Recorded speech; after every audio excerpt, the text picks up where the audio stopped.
Hello students, Jai Hind to all of you. तो आज हम बात करने वाले हैं एनडीए एग्जाम की। और एनडीए एग्जाम में फिजिक्स का जो सिलेबस है उस पर ध्यान दीजिएगा। अक्सर बच्चों के मन में एक कंफ्यूजन होती है कि सर फिजिक्स के सिलेबस में कितना पूछा जाए, कैसे क्वेश्चन आएंगे, क्या सिलेबस रहने वाला है। तो आज एनडीए की फिजिक्स की कंप्लीट स्ट्रेटजी आपको बताने वाला विद सिलेबस। तो आप सभी लोग रेडी हो जाइए और इस वीडियो को एंड तक देखिएगा। और लास्ट में जो भी आपको वीडियो एनडीए फिजिक्स से रिलेटेड चाहिए उसके टॉपिक को कमेंट करिएगा, वो आपको अगले दिन क्लास में मिल जाएगा। ठीक है, तो अब देखिए बात करते हैं एनडीए फिजिक्स की। तो एनडीए एग्जामिनेशन दो सेट में होता है, एक आपका फर्स्ट पेपर होता है, एक सेकंड पेपर होता है। फर्स्ट पूरा आपका मैथमेटिक्स होता है जिसमें होते हैं आपके पास कितने question, total number of question 120। ठीक है, अब आपका पहला पेपर आपका होता है 2.5 नंबर के एक क्वेश्चन का, 300 नंबर का होता है। और दूसरे पेपर की हम बात करते हैं जनरल अवेयरनेस का होता है, जीएटी जनरल एबिलिटी टेस्ट होता है। और जीएटी में आपका इंग्लिश आता है, फिजिक्स आता है और केमिस्ट्री बायोलॉजी भी आता है, जनरल साइंस के बिहाफ पे जो आता है। और नेक्स्ट उसके बाद आपका आता है जीएस पोर्शन, जो कि अथाह है, इन्फिनिटी है, उसकी हम बात नहीं करेंगे, जीएस वाले सर आपको समझाएंगे पूरी तरह से। ठीक है, तो एनडीए फिजिक्स की हम लोग बात करने वाले हैं। और आपको पता है फर्स्ट पेपर आपका आता है मैथमेटिक्स का 120 क्वेश्चन, और लेवल क्या होता है 11th एंड 12th, जो कि बहुत ही अपने आप में लेंदी पेपर होता है। और बच्चे इसको सॉल्व वही कर पाते हैं जो अच्छे से 11th और 12th की तैयारी कर लेते हैं। तो मैथमेटिक्स मेरा पोर्शन नहीं है, लेकिन कोई बात नहीं, जानते रहिए ये बात। ठीक है, नेक्स्ट आता है आपका सेकंड पेपर। सेकंड पेपर में आपको बता दें कि इंग्लिश के 50 क्वेश्चन, ठीक है, और पूरी कंप्लीट ग्रामर आती है। ठीक है, वोकैब के साथ, ठीक, वोकैब भी आता है अच्छा खासा। फिजिक्स की बात करने वाले हैं, 25 क्वेश्चन अप्रॉक्स लिखा हुआ है, ध्यान से देखिएगा, 25 क्वेश्चन अप्रॉक्स लिखा है।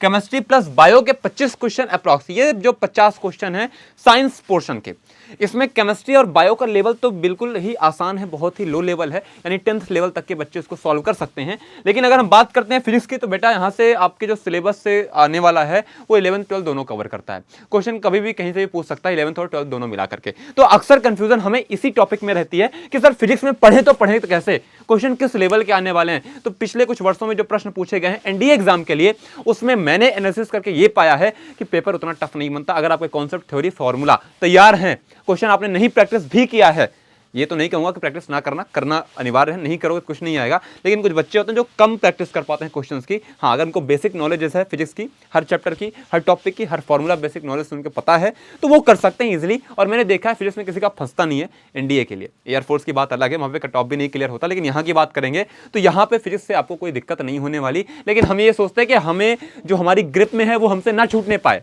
वो हमसे ना दूर जाने पाए, इसलिए फिजिक्स में आपको 25 क्वेश्चन अगर आते हैं, अभी तक तो 25 पूरा देखने को नहीं मिला, पर अप्रॉक्सीमेटली 25 तक क्वेश्चन आ सकते हैं। 17, 18, 19, 20 या फिर 22 या 24 क्वेश्चन तक पूछे गए हैं। 25 क्वेश्चन मैंने अभी तक नहीं देखा इंडिया के एग्जाम में। लेकिन अगर वो दिन भी आया कि 25 क्वेश्चन भी इंडिया के आए, तो मैं ये दावा करता हूं कि बच्चा अगर 11th 12th यहाँ से मेजर खसी क्लास से पढ़ता है और वो इंडिया के एग्जाम में अपियर होता है और वो 25 क्वेश्चन भी कर ले जाएगा। ये मेरा चैलेंज है, आपको ना हो तो करके देख लीजिएगा। ठीक है, तो आइए देखते हैं। और फिर यहाँ जनरल अवेयरनेस, जिसकी बात मैं करूंगा नहीं, 50 क्वेश्चन आते हैं भाई, मेरे बस की बात नहीं। ठीक है, ये आपको जीएस और जीके वाले सर बताएंगे। बाकी इंग्लिश में आपको बता दूं, वो आपको इंग्लिश की फैकल्टी बताएगी।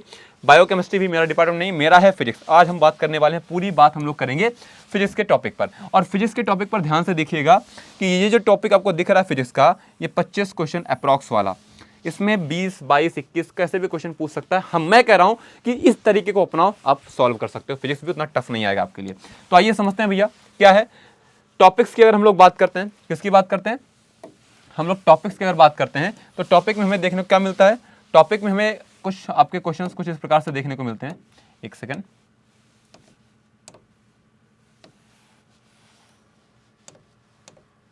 ठीक है। अब देखिए सिलेबस की अगर बात करें फिजिक्स की, तो इंग्लिश में सिलेबस ये, हिंदी में सिलेबस भी आगे है। ठीक है, तो पहला चैप्टर है physical world, units and measurement. तो भैया यहाँ से क्वेश्चन तो बहुत कम आने वाला है, लेकिन हाँ, ये डायमेंशन वाला जो क्वेश्चन, यूनिट एंड मेजरमेंट का क्वेश्चन जो आने वाला है, ये क्वेश्चन अच्छा खासा कैरी करता है। तो क्वेश्चन पूछे गए हैं यूनिट्स एंड मेजरमेंट से। तो फिजिकल वर्ल्ड से एक आध क्वेश्चन साइंटिस्ट के नेम वगैरह पूछ लेगा, तो वो हम लोग जनरली पढ़ते भी नहीं है, लेकिन हाँ पढ़ा दिया जाता है, नॉलेज पूरी हमारे पास होती है। ठीक है, बेसिक फंडामेंटल फोर्सेस की बात कई बार एनडीए में पूछा है, तो वो फिजिकल वर्ल्ड का ही टॉपिक है। ठीक है, नेक्स्ट आता है motion in 1D, motion 2D, Newton's laws of motion. ये तीनों चैप्टर आपके कहाँ के हैं, ये मैकेनिक्स के हैं। मैं इन्हीं को कहता हूँ जान ऑफ फिजिक्स, इन्हीं को कहता हूँ भाई। अगर आपने मैकेनिक्स तैयार कर ली तो बाकी सारे टॉपिक आपको तैयार हो जाएंगे, इसलिए इसको इग्नोर तो बिल्कुल नहीं करना है। ठीक है, फिर नेक्स्ट आता है आपका work, energy and power, circular motion, centre of mass, collision, rotational motion. तो आप देखिए ये जो 3 टॉपिक है, अगर आप इग्नोर करना चाहो तो कर सकते हो, लेकिन कुछ पॉइंट्स इसमें भी हैं जो आपको पढ़ने चाहिए। जैसे सर्कुलर मोशन में तो आपको नॉर्मली पढ़ना है, ठीक है, सेंट्रीपिटल एक्सेलरेशन, सेंट्रीपिटल फोर्स वगैरह वगैरह की बात करनी है हमें। लेकिन जब सेंटर ऑफ मास की हम लोग बात करते हैं और कोलिजन में, तो हमें कोलिजन थोड़ा पढ़ के जाना है। कोलिजन पढ़ के जाना है, ठीक है। नेक्स्ट आता है आपका रोटेशनल मोशन, तो भैया movement of inertia, radius of gyration वगैरह वगैरह पढ़ के जाना, एक्सिस ऑफ रोटेशन वगैरह की बात पूछेगा। नॉर्मल बेसिक जानकारी हमें होनी चाहिए। डीपली क्या पढ़ना है, ग्रेविटेशन, क्वेश्चन बहुत ज्यादा पूछा है। वेटेज कैरी करता है अच्छा खासा, क्वेश्चन रिपीट हुए हैं बार बार इसके। और ग्रेविटेशन में क्या, सैटेलाइट के क्वेश्चन, किसके भैया, सैटेलाइट के। सैटेलाइट बिल्कुल मत छोड़ना, जो आपके पोलर नॉन पोलर सैटेलाइट्स होती हैं, जियोसिंक्रोनस सैटेलाइट्स होती हैं, इनको छोड़ना मत, क्योंकि क्वेश्चन यहाँ से बार बार पूछा, पूछने की संभावना भी 100% होती है। प्रॉपर्टीज ऑफ मैटर और थर्मल प्रॉपर्टी आप इग्नोर कर सकते हो, लेकिन हाँ थर्मोडायनेमिक्स से क्वेश्चन कई बार पूछा है, तो मैं थर्मोडायनेमिक्स इग्नोर करने के लिए नहीं बोलूंगा। थर्मल फिजिक्स की अगर मैं बात करूँ तो ये आपके एमकेएससी का टॉपिक वाइज सिलेबस का यहाँ पे डिस्ट्रीब्यूशन है। लेकिन अगर यही आप सिलेबस आप देखोगे अपने एनडीए के एग्जाम में, तो आप एनडीए के नोटिफिकेशन में, तो वहाँ पे आपको थर्मोडायनेमिक्स के नाम के मिलेगा, तो भैया उसको पढ़ के जाना है। थर्मोडायनेमिक्स में आपके 0th law, first law of thermodynamics, second law of thermodynamics, ये सभी पढ़ के जाना है। सिस्टम सराउंडिंग में जो यहाँ पे प्रोसेसेस होते हैं, आइसोथर्मल, आइसोबोरिक, आइसोकोरिक और एडियाबेटिक, ये सारी प्रोसेस पे क्वेश्चन पूछा है कई बार, ठीक है। ऑसिलेशन, वेव थ्योरी अगर आप लोग पढ़ते हो तो आपके 2-3 चैप्टर कवर होते हैं। ऑसिलेशन और वेव पढ़ने से आपके क्लास 12th के वेव ऑप्टिक्स कवर हो जाता है, और EMW आपका कवर हो जाता है। कहाँ पे गया, इलेक्ट्रोमैग्नेटिक वेव्स, यहाँ पे कहीं पे होगा आपका, ये रहा इलेक्ट्रोमैग्नेटिक वेव्स, ठीक है। तो ये 2 चैप्टर आपके कवर होते हैं, तो आप अगर 2 चैप्टर यहाँ से क्लियर करते हो तो 2 यहाँ से 4 आपके कवर होते हैं, तो ये आपका आसान तरीका होता है। नेक्स्ट अगर हम बात करते हैं करंट इलेक्ट्रिसिटी की, तो most important chapter for India examination, most important chapter, क्योंकि न्यूमेरिकल्स यहीं से बनते हैं जो आपके रेजिस्टेंस क्लास 10th के लेवल के होते हैं। यही बता दूं चैप्टर बहुत इंपॉर्टेंट है, किरचॉफ के लॉ और आपके यहाँ पे क्या बोलते हैं क्लास 10th के सीरीज और पैरेलल कॉम्बिनेशन पे क्वेश्चन यहाँ से उठाए जाते हैं, ठीक। कैपेसिटर से भी सीरीज पैरेलल कॉम्बिनेशन कैपेसिटर का भी क्वेश्चन उठाया जाता है, इक्विवेलेंट कैपेसिटेंस फाइंड करने के लिए। फिर आता है मैग्नेटिक प्रॉपर्टी और इलेक्ट्रोमैग्नेटिक इंडक्शन, EMI और मैग्नेटिक प्रॉपर्टी। इसमें जनरल प्रिंसिपल ऑफ मोटर और जनरेटर आप पढ़ लेंगे, और थोड़ी बहुत बातें कि मैग्नेटिक फील्ड कैसे रिलेट करती है इलेक्ट्रिक फील्ड से, यहाँ पे चीज़ें क्या होती हैं, करंट का इफेक्ट जो होता है उसको पढ़ लेंगे, काम बन जाएगा। लेकिन जो डीप में पढ़ना है, मैंने कहा अल्टरनेटिंग करके सारे फॉर्मूला आपको रिवाइज करने हैं। मोस्ट इंपॉर्टेंट फॉर्मुलेटिव चैप्टर है कि फॉर्मूला इसमें बहुत ज़्यादा है, क्वेश्चन कई बार पूछा है। और एक चैप्टर छोड़ दिया हमने इलेक्ट्रोस्टैटिक, अगर आपने ये पढ़ लिया तो बोनस है आपके लिए। अगर आप इलेक्ट्रोस्टैटिक पढ़ते हो, करंट इलेक्ट्रिसिटी पढ़ते हो, तो आपके लिए बहुत फायदा रहेगा फिजिक्स के एग्जाम में। नेक्स्ट आता है photo electric effect, photo electric effect, dual nature and radiation of matter. तो भैया ये चैप्टर में आपको पता है अल्फा डीके, गामा डीके, ये सब डीके आपको पढ़ने पड़ेंगे, ठीक है। ये डीकेस आपको पढ़ने पड़ेंगे, और यहाँ पे dual nature and radiation of matter में फोटो इलेक्ट्रिक इफेक्ट जो टॉपिक है, ये भी आपको पढ़ना पड़ेगा। जो टॉपिक आपका है किसका, फोटो इलेक्ट्रिक इफेक्ट है, यानी लाइट का इफेक्ट, यानी इमिशन ऑफ इलेक्ट्रॉन की बात करेगा किसी मेटेलिक सरफेस से, थ्रेशोल्ड फ्रीक्वेंसी की बात करेगा, ठीक है। तो वहाँ पे ये बातें आपको पढ़नी पड़ेंगी। तो ये आपके लिए 1-2 नंबर के लिए पर्याप्त है, मतलब उतना खास चैप्टर नहीं है, पर पढ़ना आपको पड़ेगा। और बाद में आता है कम्युनिकेशन सिस्टम, जो कि आपके एनडीए के एग्जाम में ये सिलेबस है नहीं, ठीक है। एनडीए के एग्जाम में ये चैप्टर आपका है नहीं, तो आप इसको इग्नोर करिए कि पूरी तरह से इसको आप कट करेंगे।